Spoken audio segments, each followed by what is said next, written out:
When I began gardening in the 1980s, I learned the difference between what was written about a plant, the lore, and how that plant would act in my own garden.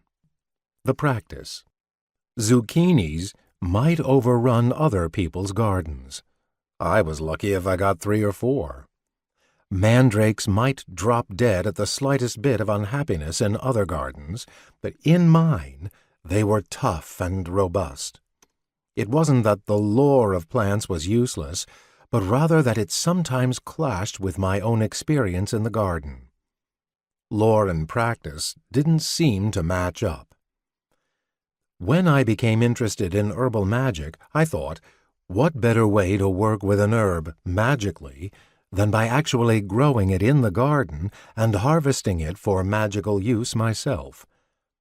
I had already grown lots of flowers and veggies, so I began growing the witching herbs, especially members of the nightshade family, so beloved by the ancestors of witches.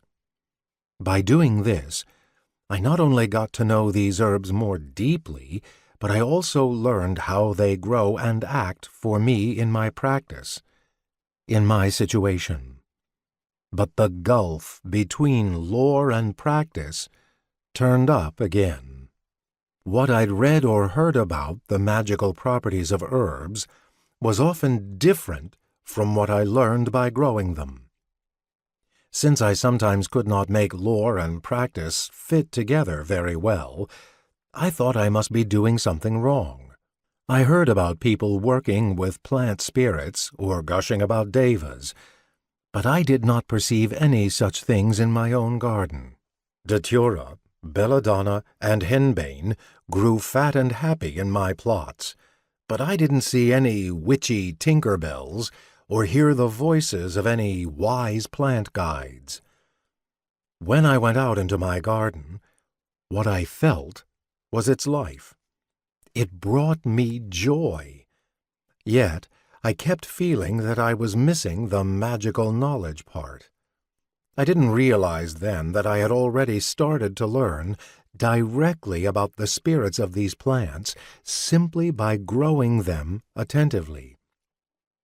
I observed them in the different stages of their lives, from birth to death, alone and among their comrades, in the isolation of a pot and in the community of the garden.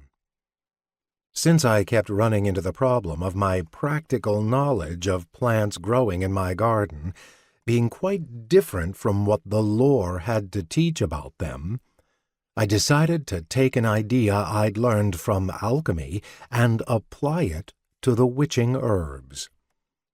As above, so below. As below, so above.